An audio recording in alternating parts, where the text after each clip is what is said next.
So over the past couple of days, we've had a lot of good basketball games going on. I will start with my Warriors at the Magic. Unfortunate loss, which was tough because both Steph Curry and Jimmy Butler had fantastic games. But it felt like Orlando was very in control of this game. The Warriors weren't shooting the ball that well. Only 36% from three, which is kind of low for the Warriors. But really what I'm seeing the most of was we got killed in the glass. Unfortunately, Draymond Green running the center. We only had Al Horford came in, did not bring a lot of great defensive minutes. I can't lie. He's starting to show his age a little bit more and more, as I'm seeing. Was expecting more out of the starters, not named Curry and Jimmy. We didn't really have a lot of shooting and spacing outside of it. As you can see, Podziemski, 5 points. Will Richards, 6. Moses Moody, 6. Normally, for the Warriors, we have one of those guys pop off, but really, I want to give a credit to the entire Orlando Magic team. After starting off really struggling with Paolo Banchero playing, obviously Paolo is now out with injury for a little bit, this team has really found a rhythm offensively without him in. I think this floor spacing of Tristan da Silva alongside Franz Wagner and Jalen Suggs, who, mind you, Suggs has been really bad at shooting the three ball. Really, the whole Magic team has been bad at shooting the three ball this year, but they hang their head on the defensive side of the ball. And they really believe in close game situations that they're going to be the ones to come out on top. And I don't hate them for that reasoning. Anthony Black has made tremendous strides as a player. You can just see his confidence building more. He used to be a guy that just sat in the corner a lot in this offense when Jalen Suggs, Paolo, or Franz was handling the ball. But Anthony Black has been getting a lot more secondary ball handling responsibilities with these guys out and a little bit more playmaking. And I think that that's really done a lot of justice for him. Not just sitting in the corner shooting threes, but empowering to be more aggressive towards the rim. He's a very, very good finisher, especially with his floater game and little short mid-range. 21 points, second on the team. That honestly was the difference maker of this whole game, was Anthony Black off the bench compared to the bench unit for the Warriors.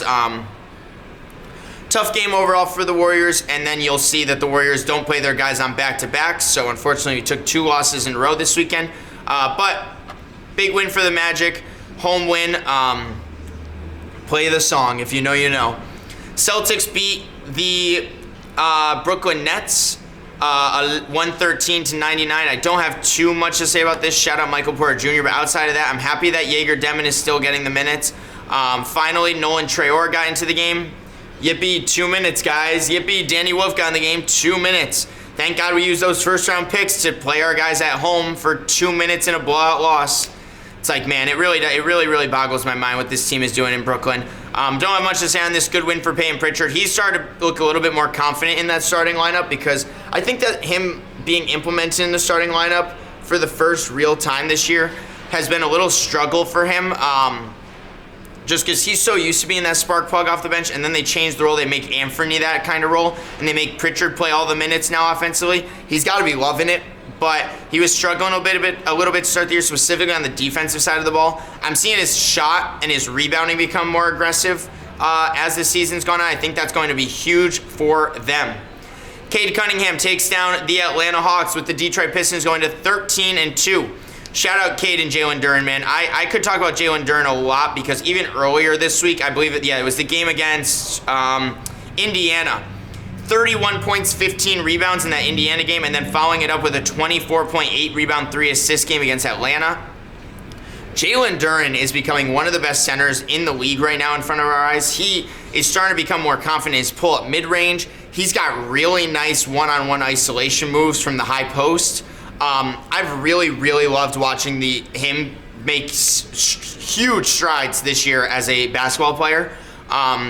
I still don't really believe in Isaiah Stewart and Duncan Robinson to be the guys in a playoff situation if they do have to start for this Pistons team. I'm still worried a little bit about this Pistons team. I really want them to be buyers at the trade deadline because I think if Jaden Ivey's healthy, and they have help from Asar Thompson, and they get their normal starting lineup back, I really think this team could be a playoff team if they make that one more move to put themselves really up top in this Eastern Conference. But biggest shout out I have to give is to Dennis Jenkins. I recently heard his story about his JUCO time and then how he got to the league. Was really cool story. So shout out out of St. John's. Obviously he spent a little time at St. John's, but Dennis Jenkins, really good story on how he got to the NBA.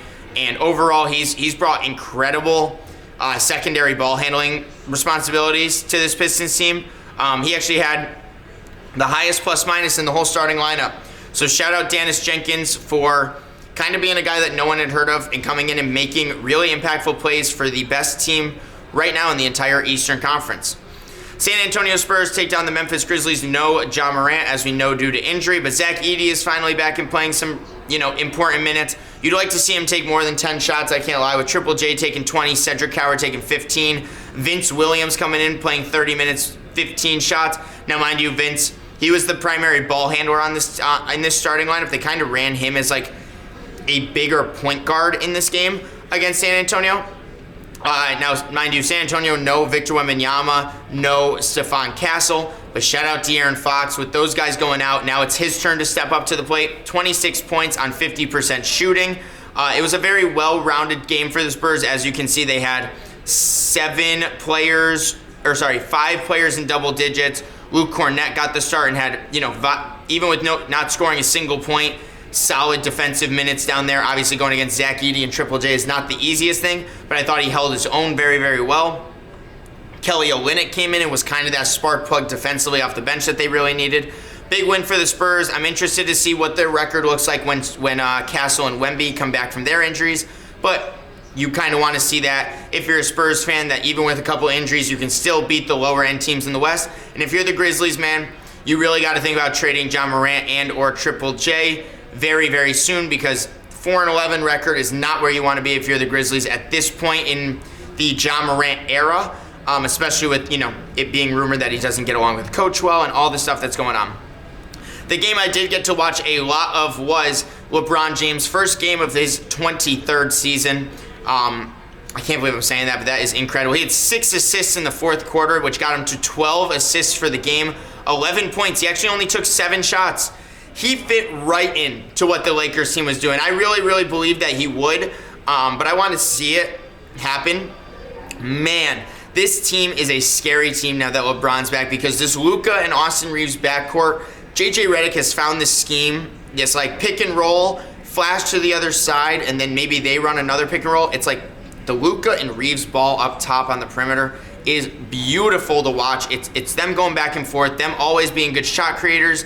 They can always make plays for themselves. They can get to the rim. They draw 2 defenders. They make the right pass. I gotta give so much credit to Luka and Austin Reeves. They have become probably my favorite backcourt in the NBA this year to watch. Like Luka in this game had 37, 10 and 5. Austin Reeves had 26, 5 and 1. But the reason why Austin Reeves didn't really have a lot of assists is because LeBron came in and said, you know what, I'll be able to draw 2 defenders, and then get Austin Reeves a lot more open looks than he's had to start the year. And Austin Reeves, look at 26 points on 11 shots. He kept getting to the line. He was an efficient scorer. LeBron had the 12 assists, especially the 6 in the fourth quarter, really pulled this game away for them.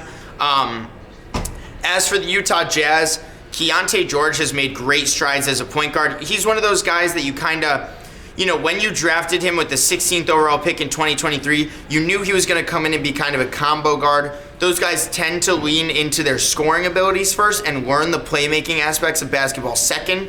And that's exactly what Keontae George, in my opinion, has done. He's currently 13th in the NBA in assists per game at 7.1.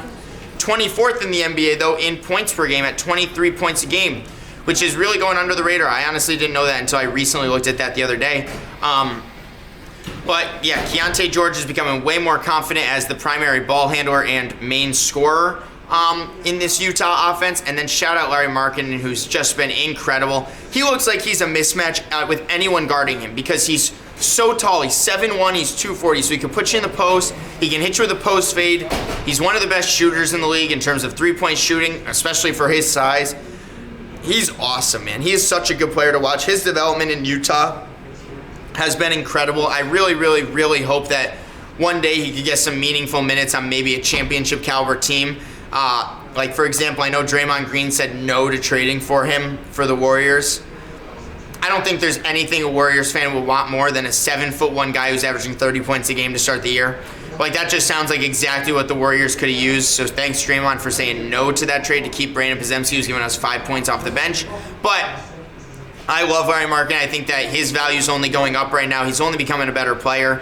And as for the Lakers, it would be awesome, Tony, to have a Lowry on our team. I can't lie. If we could trade like Moody, Kuminga, and a first-round pick for Lowry, I would take it in a heartbeat. But as for the Lakers, Jordan yesterday gave his prediction that the Lakers were going to be the NBA Finals team out of the Western Conference. And now that I saw LeBron play his first game with the Lakers, I can't say I would be that surprised. We saw Luka go to the finals with that Mavericks team. Low-key, Austin Reeves is kind of just as efficient as a scorer this year as Kyrie Irving was as a scorer when they went to the playoffs. I think you can make the argument that Austin Reeves to start the year has been a better scorer. He's averaging 28 points per game. He's 8th in the league in scoring. But with LeBron coming back, it really just opens up the dynamic again. He's a good ball handler. He's a smart IQ defender. He doesn't really make ever wrong plays. What do I think of DeAndre Ayton? I'm starting to open up to him, but I'm not surprised that we're seeing DeAndre Ayton resurgence.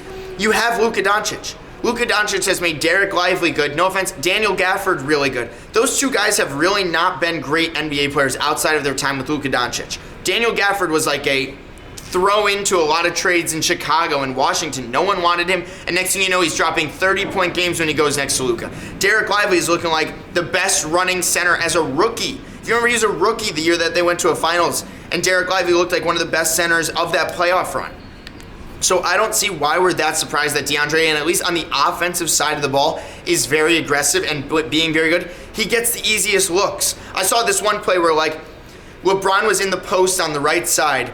Ayton was in the dunker spot on the other side. LeBron was just staring down Ayton's defender. The second Ayton's defender went from looking at Ayton to looking at LeBron, he did the motion with his head. LeBron immediately threw a lob up. DeAndre Ayton caught it, slammed it down. That is the easiest thing for a guy like DeAndre Ayton to be asked to do, in my opinion. He was the former number 1 overall pick because we believed in his jump shot. We believed in his touch around the rim. We thought he was a polished enough offensive player to be picked over guys like Luka Doncic, if you guys remember, and Trae Young and Triple J.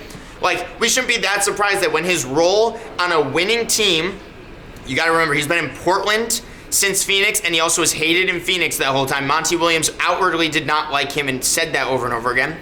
DeAndre Ayton seems to have found a role that really works for him. And if he can continue to crash the glass and let Luka really run this half court, as opposed to Luka trying to get the board and run every time, this Lakers team is scary. Scary for the future with Luka, Reeves, LeBron, Ayton. This starting lineup right here it just feels like it's a championship team around LeBron. I hate to say it, but it feels like they found a championship team. Now, I will say the bench, when I scroll down and look at this bench names, there's a couple guys here I'd like to replace their minutes. I'm seeing, no offense, Gabe Vincent's getting 16 minutes a night still. Jackson Hayes getting 15 minutes a night.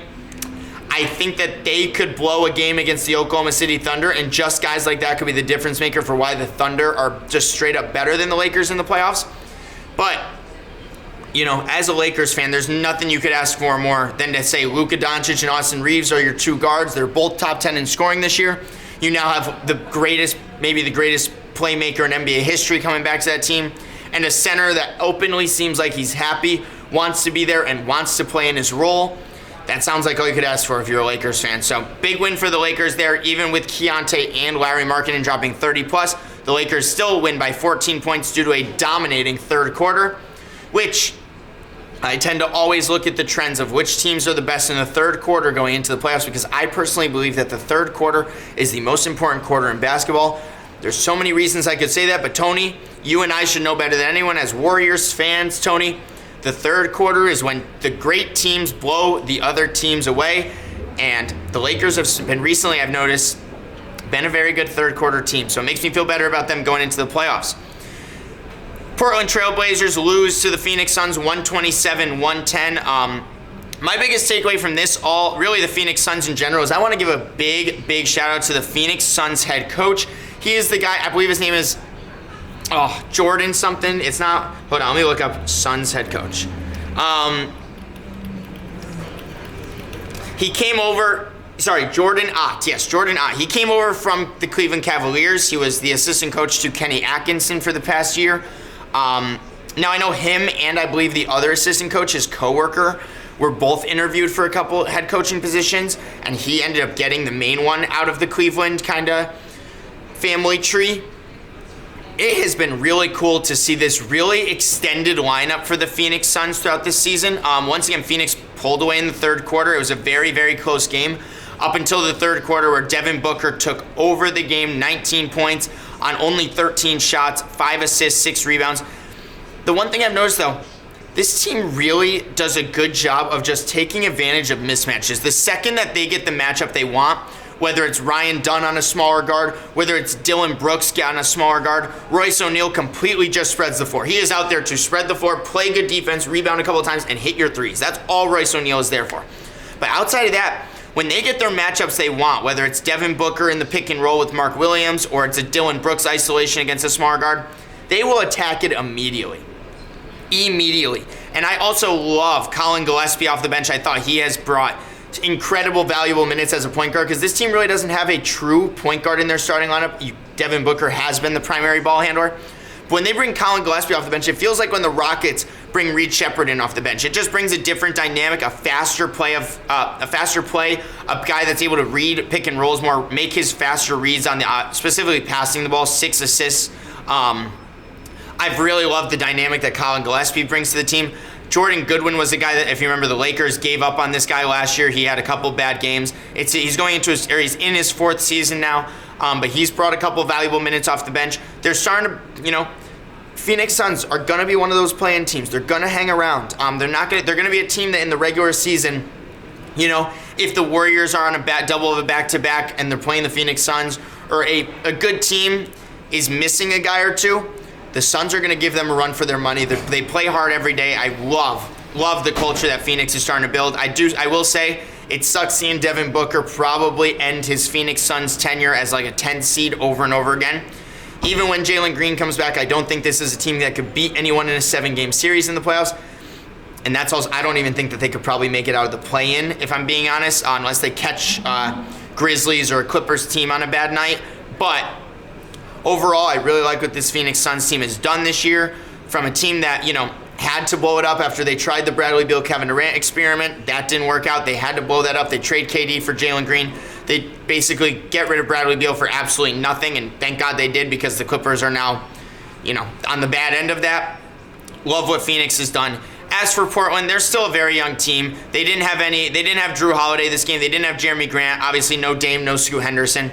So when they're a younger team like that, I don't really expect too much, especially, no offense, Shaedon Sharpe has just been taking more shots. I wanted to give him props, but I've been saying for the past couple of years that I think Shaedon Sharpe's game is really going to progress to a all-star role when he really starts hitting his threes. He's averaging 22.6 points a game, which is way less than a guy like even Austin Reeves. 5 rebounds, 2 assists. You would think, this is career numbers. You'd be happy about this.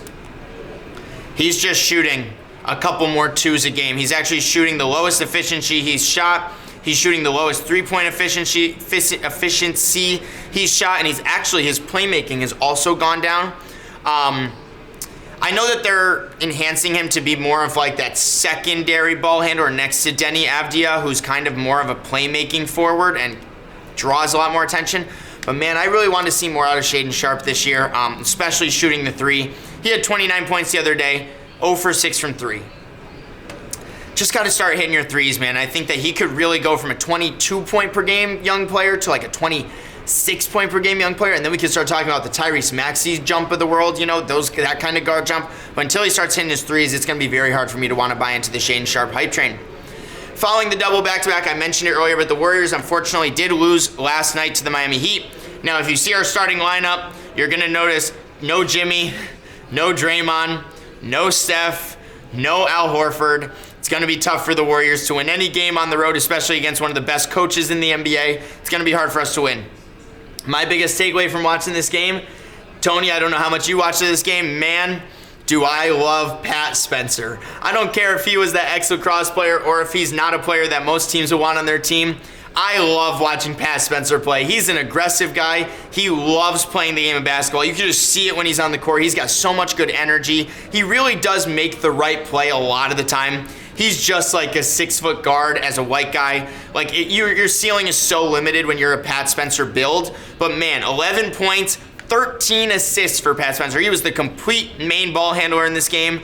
Podziemski was more off the ball. Moody was more off the ball. And we said, Pat Spencer, you are the point guard. Do point guard duties. And he did exactly that. He actually was second on our team in rebounding. It's kind of cool, though, to see little stats. I like looking at games like this, Tony, during the regular season. Even though it was a rough loss, you could tell by the first quarter that we were going to lose this game. And which is funny because then I thought we held around really well for the middle quarters, and then that fourth quarter, the Heat were like, yeah, we're just the better team. Norman Powell, Bam Adebayo, and Andrew Wiggins are just the 3 best players on the court, and they just took over the game, which I can't even be mad at them for. That's the Eric Spoelstra offense. It's kind of how they do things.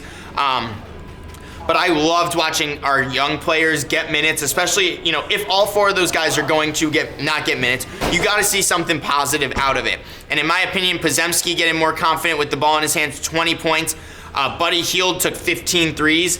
Obviously, you want Buddy to make more than 4 on 15 3-point attempts. But what I'm seeing, 6 rebounds Quentin Post, 12 rebounds Trace Jackson-Davis, 6 rebounds Moody, 8 rebounds Podziemski, 8 rebounds Pat Spencer, 7 rebounds Gary Payton Jr. We had 62 rebounds, and we only took 1 less shot attempt the whole game. Now, mind you, we did get blown out in that fourth quarter specifically, but I just really enjoyed seeing the young guys play. I thought it was a fun game overall, as obviously you want to see like Will Richard not just have 0 points. We were talking very highly of Will Richard. We don't want to see him just have 0 points in this game. He was by far the worst player, in my opinion, in this whole game. But overall, good win for the Miami Heat. It takes them to 9-6, which is funny enough the same record as that Phoenix Suns team. And I wonder if I looked at the standings after this, where the Suns are in the West versus the Heat are in the East with the exact same record. The Rockets. My coworker in a group chat had a lot of opinions to say about this Houston Rockets team. They went on the road to Cleveland. Cleveland not fully healthy. No Darius Garland, and I believe no. Never mind. I think that was actually it. But Naquan Tomlin, I can't lie. I didn't get to see a minute of his play. I can't lie. I don't know. What is your idea on Pods? I love his mentality. I can't lie. I do like the idea of him, that he's a strong rebounding guard, confident secondary ball handler. We're on a timeline, Tony. We're on a Steph Curry timeline right now, and I don't believe that by the time Podziemski is ready to be a full-time number 1 or 2 option on a team, Steph Curry, it'll be after Steph Curry. And I believe that if we can leverage his trade to possibly get a guy like I mentioned, Larry Markkinen, or a guy of that caliber that is more win now ready, I would do it very, very fast. And it's nothing against Pods. I think he's going to have a very good career. I don't really want to see Pods in another uniform because of the stuff he said. He loves being a Warrior. He loves learning under Clay, Kerr, Draymond. He loves the scheme. But at the end of the day, the Warriors should be on one timeline, and that is get Steph Curry 1 more ring before he retires timeline. And I don't think Podziemski's going to be I don't think he's going to be a crucial part of that team, unfortunately. At least not as crucial as a guy like Larry Markkinen could be, or another guy that we could trade his young, promising self for. Donovan Mitchell had 21 points. I would like to see Donovan Mitchell have more points in a game like this. Now, mind you, he is getting guarded by Amen Thompson, so that kind of hurts. I really said a lot of positive things about Alperen Sengun to start the year. I get really frustrated watching Alperen Sengun a lot of the time. He flails his body around. He kind of looks like the complaints that we all used to make about Joel Embiid. He looks like the European version of that. Flings his body around too much, kind of throws his body weight everywhere. He looks like a very clumsy player all the time. They really aren't a fun team to watch. I mean that in a nice way. I don't really enjoy sitting down and watching the Houston Rockets play a lot of time. I think I would more if Fred VanVleet was their starting point guard, because I feel like that brings more stability. But there's just really not a lot of likable guys on this Houston Rockets team. I don't really like Sengun that much. I understand why a lot of people wouldn't like Kevin Durant. He had a bad shooting night and they still won this game. My biggest takeaway, Houston Rockets really hung their hat on the defensive side of the ball, because I thought their offense looked really, really weird this game. Not bad, just weirdly different. But at the end of the day, 10-point win. They went up big in that first quarter. Obviously, Cleveland came back in that third quarter, as you can see, 30-17. But then the Rockets had a 40-point fourth quarter to win this game, which means they were at 74 points going into the fourth, finished with 114. So big fourth quarter for this Houston Rockets. They did hit, 9 3-pointers, it looks like. They hit 9 total 3-pointers throughout the game compared to the Cavaliers' 12. If you're the Rockets team, you know that you don't have a lot of great shooters, but even then, Reed Shepherd, Aaron Holiday, Kevin Durant, you got to shoot better than 1 for 6 from 3. You would like to see Sengun take a 3 as well, but man, it looked like he was just trying to get himself as a physical presence down low for Evan Mobley and Jared Allen. And I will continue saying, guys, I know Jordan disagreed with me yesterday. I think Evan Mobley's ceiling is limited if Jarrett Allen is playing next to him. It still feels very clunky, especially in a game where Darius Garland isn't playing. You know, you don't have the two small guards to make up for the two big lineup. You got to make something happen, and it's either going to be trading Jarrett Allen, trading Darius Garland, or trading both of them if they want to be true competitors in the Eastern Conference, specifically the Cleveland Cavaliers. The Indiana Pacers get their second win of the year. Shout out to the former NBA Finals team. We're a month into the season, and they're finally getting their second win.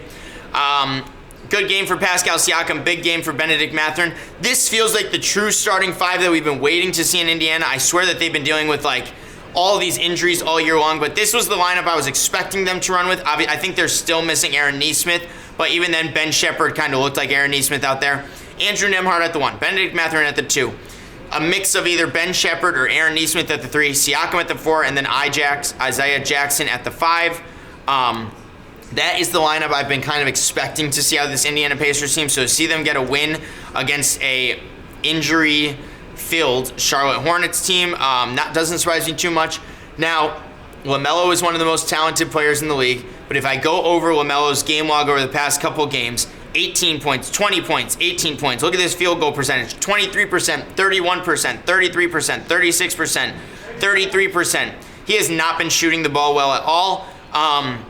I'm wondering if a part of it has to do with the fact that Concanupul has been so damn good with the ball in his hands that it's almost like LaMelo isn't used to having another guy that does that kind of role next to him, so he's got to get more comfortable with off-ball motions. But 2 for 11 from 3 if you're LaMelo Ball, 5 for 21 from the field. Pretty unacceptable stuff, especially if you're going to have 6 turnovers, while Concanupul, man, is showing out to be one of the best picks of the draft. 28 points, 8 rebounds, 7 assists.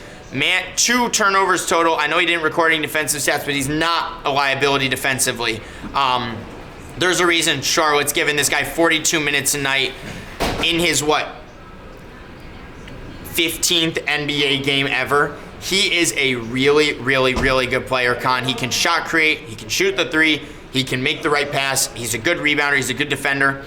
Everything to like about a guy like Concanupul. But the Charlotte Hornets are just still a lot away from being a competitive team. They need LaMelo Ball to be the best version of himself every single night if they want to be in games. And unfortunately, LaMelo's either going to be injured or not there, or not all there for half the season, it feels like. Still no Brandon Miller for this team. Still no real starting center. I know Ryan Kalkbrenner has been very good. But you could really tell that Pascal Siakam looked at that front court of Miles Bridges, Ryan Kalkbrenner, and Moussa Diabate and said, I got us this game, guys, because he had 22 points, 7 assists. A lot of the playmaking in this game was out of the post, letting guys like Benedict Mathurin run around. Is it Canupul? I thought it was Canupul. I think it's Canupul.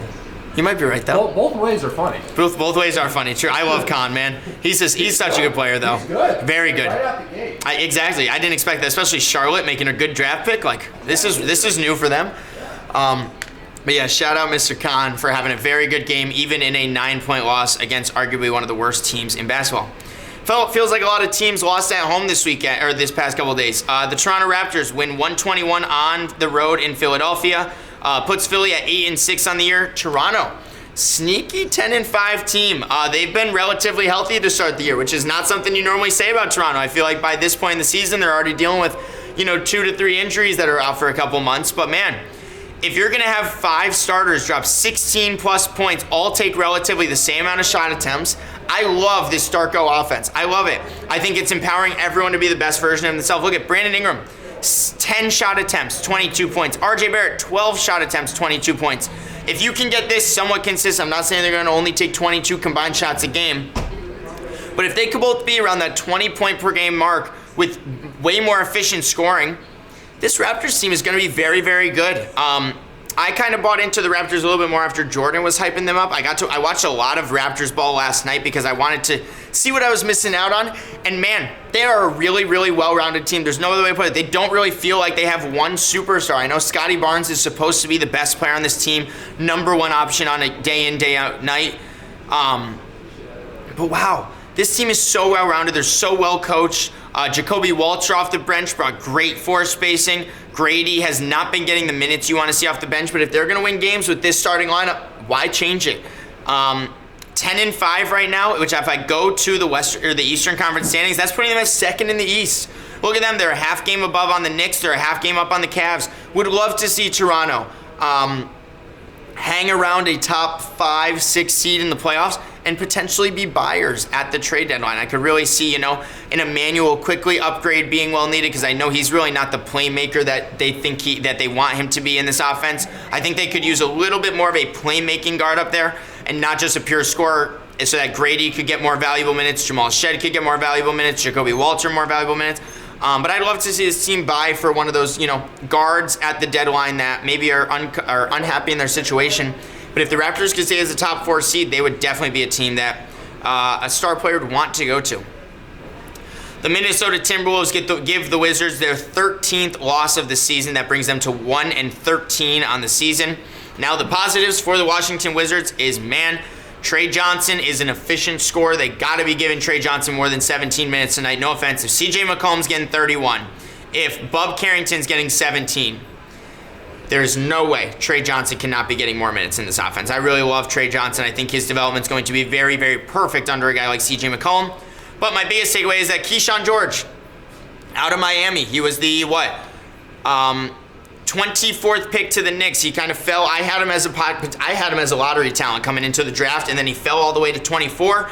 And now, leading the Wizards in this rebuild. He's kind of been the best player for them over the past, I'd say, month of the season. 23 points, 7 rebounds, 7 assists. I've loved watching the Keyshawn George progression and just confidence grow. He's a better shooter. He makes good half-court reads. I know they're a one-win team, so there's not many positives to say about them because they're the worst defensive team in basketball. No offense, Chris Middleton, Marvin Bagley, and CJ McCollum ain't stopping a soul to get to the basket. As for the Timberwolves, you love seeing Anthony Edwards have 18 points, and yet your big men in Julius Randle and Naz Reid combined for 60 in a big-time win against the Wizards. I don't really have too many things to say about the Minnesota Timberwolves. They're exactly where they should be right now. They're out-rebounding a lot of teams they play. When you have Randle, Rudy Gobert, and Naz Reid, you should be out-rebounding a lot of teams. Mike Conley got the start. I'm seeing that they kind of ran that 3-guard lineup of Mike Conley, DiVincenzo, and Anthony Edwards while Jaden McDaniels was out for the game. I just learned Jaden McDaniels is leading the NBA in three-point percentage right now. He's shooting, I believe, over 50% from 3. So shout out J-Mac for making big progression. I know he worked out with Kawhi Leonard this offseason. Maybe we're starting to see the effects of it. The Nuggets take down the New Orleans Pelicans. The only clips I got to see of this game, unfortunately, I did not catch any of Peyton Watson's 32-point game, only missing 6 shots, 4 threes he missed, but 5 of 9 from 3, 13 of 19 from the field, 12 rebounds. Finally, these young players that they drafted in Denver are finally starting to show some, progression, because like Jalen Pickett got no DMP coach's decision, Hunter Tyson got DMP coach's decision. These were the guys that they were relying on last year, if you remember, off that bench. They had no bench depth last year. So now that they were able to trade Michael Porter Jr., who I know has been incredible in Brooklyn, but this Nuggets team is still 11-3, with Cam Johnson having the worst start to his season he's had in his entire career. He's averaging 8 points, 2 rebounds, 2 assists. What's he shooting from 3 this year? 29% from 3 on only 3 attempts. I promise you that production has been going up. He's been getting more efficient in his role. Cam Johnson just really hasn't been used to playing with a guy like Jokic, and I really believe going from Phoenix and that championship run where his role was really 3-and-D, from then going to Brooklyn where he was like, take every shot, and now he's back with Denver in a role. I think that really has messed with him, but to start the season, you're 11-3 with your, one of your 4 best players really struggling. You love to see that. But my biggest takeaway from this actually had nothing to do with the Denver Nuggets and had all to do with Derek Queen. 30 points, 12 of 18 shooting, 9 rebounds, 4 assists, 2 steals, 2 blocks. Now, mind you, Jokic is not a good defender, so there was a lot of times that Jokic was just backing away. He'd stand like 5 feet behind him in the paint, and Derek Queen would kind of hit his move. But you could see as this game progressed that Derek Queen started gaining Jokic's respect more and more throughout the game, especially his offensive isolation skill set. He was hitting Jokic with in and outs from the free throw line to get to the rim for a layup. His post moves were really good. He was running really well. They got to really run this lineup right here. This needs to be the starting lineup for them when they are healthy. Jeremiah Fears at the 1, Trey Murphy / Herb Jones as your 2/3. Whoever, Herb Jones guards the best guy. Trey Murphy is the main shot creator on the team. Zion at the 4, Derek Queen at the 5. You traded an unprotected first-round pick. You're a 2-win team. You traded that pick away for Derek Queen. You better empower him to be the best version of himself. And I really think Derek Queen next to Zion could unlock a nice 1-2 combination. Now, they're not going to win many games because majority of teams are just more talented than them and more experienced. And they also don't really have any sort of point guard play. They're trying to run like Derek Queen to be that post playmaker, but no offense, Jeremiah Fears is not a playmaking guard yet. He's kind of like the Keontae George of this draft class. If you remember, I was saying Keontae George first came in as a scorer combo guard. Then he had to learn the offense, learn how to play pick and roll and ball handling. I think Jeremiah Fears is going to go on a similar trajectory to Keontae George, but you have to empower Derek Queen to be the best version of himself if you're the Pelicans, and seeing them do that against the Nuggets, he got 30 minutes next to Zion getting 29, Trey Murphy getting 36. They still ran maybe too big of a lineup. I know Saddiq Bey, someone traded for Saddiq Bey. Like, if you're the Pistons, go out, get your guy Saddiq Bey back. Michael Peavy was getting some minutes. Weird guy to get minutes. Jordan Hawkins is not shooting the ball from 3 well, which is like all you should be doing. But yeah, I really liked seeing Derek Queen in that game. I thought he looked more confident as the game goes on, and I think he could be a guy that in like 3 years, when the Atlanta Hawks make that pick, that would have been the Derek Queen spot. We might not look back at it as bad as we think. That's all I'm going to say. I think Derek Queen could be a very good player in this league. The Thunder beat the Sacramento Kings. They completely locked up in the third quarter to secure this win, in my opinion. 14-point win for them. Shea only played, 30? He played 36 minutes. He played a lot of minutes. He's been logging more minutes, I've noticed recently, because he has to play fourth quarters again, which is kind of funny. But 33 points, 8 rebounds, 3 assists, a normal Shea Gilgeous-Alexander game. I really don't have anything to say about this Kings team, guys. I hate them. I hate the Kings team. I want to see Domantas Sabonis on a new team. I really want to see Zach LaVine on a new team. I am sick of seeing him be just Mr. Inconsistent with no role. He's just the star guy. But then some nights, like, look at this. Dennis Schroeder took 21 shots this game. Like, why? Just why? I don't understand what direction this Kings team is going in. I would much rather, you're telling me Dennis Schroeder's, you're empowering him to take 21 shots in this game, which is like 9 more than the next player. But yeah, a guy like Devin Carter, who you took with the 13th overall pick in that draft, you're just going to give coaches decision DMPs to him? I don't know. I don't get it all. If you're going to lose, why empower players that are not a part of your long-term future to be the top, most aggressive guys on the team? I want to see Malik Monk on, DeMar, LaVine, Russ, Sabonis. I want to see a complete reset in Sacramento, and until that happens, I'm really not going to be going over many of their games. A big win on the road for the Knicks, a 2-point win over the Dallas Mavericks. I unfortunately did not get to catch any of this game, so I'm just going to do a little box score analysis here. Jalen Brunson coming back from injury, 28 points, 5 assists, and only a 2-point win. As for the Dallas Mavericks, I see Klay Thompson got the starting role with Cooper Flagg being out. He shot the ball like he normally does, below 500. Wow, PJ Washington, I'm seeing really bad shooting night. Brandon Williams, really bad shooting night. So good job for Dallas for even staying in this game at all, because if I'm looking at it, if you have Jalen Brunson, Mikal Bridges, and Karl-Anthony Towns, this should not have been a 2-point game at all. But it looks like both teams kind of struggled from shooting. Probably a pretty bad game to watch. And a 2-point win for the Knicks over the Mavericks. The last game I'm going to talk about of the night is the Chicago Bulls going into Portland and taking home a 1-point win. Nikola Vucevic with the game-winning 3-point shot as time expired, which was really, really cool. Shout out Big Vooch, 27 points, 11 of 19 shooting, 8 rebounds. He's been awesome. Josh Giddey, bad shooting night, only took 9 shots, but 13 assists, still made his presence felt. Kobe White has been coming off the bench for Kevin Huerter, which I think is interesting. I know he's doing the injury rehab, but Kobe White, 25 points off the bench. Put that man right in the starting lineup. I don't care if it's injury-related why he's coming off the bench. Get Kobe White back in that lineup as soon as possible. I want to see a Giddey, Kobe White, Isaac Okoro, Matas Buzelis, Nikola Vucevic starting lineup until basically the trade deadline, and then I'd like to see them go out and try and upgrade that small forward spot a little bit from Isaac Okoro. I know he's been very, very good, but He still is a bench talent. He still is mainly defender and three-point guy. I think it is so funny, though, that this Bulls team is finding success and Patrick Williams is still on the team and still bad at basketball.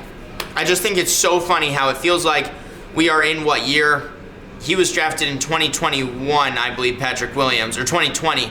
We're in year 5 of the Patrick Williams experiment with this team. I can't believe he's still getting any minutes at all. He's so stiff as a defender. He's not a good shooter. He doesn't really bring any playmaking, any rebounding. I just love how we've seen every iteration of this Bulls team over the past 5 years, and somehow Patrick Williams has stayed a part of it and still gets minutes. But that's going to do it for my recap of all the basketball games for the past couple days. Tomorrow night, as you know, we have the NBA Cup games, which I'm very excited for. Today's Thursday, so tonight we have a good Thursday night football game, but then the night after we have fun NBA Cup Friday games, as you know, so be on the lookout for the recap coming on Saturday of all those NBA Cup games.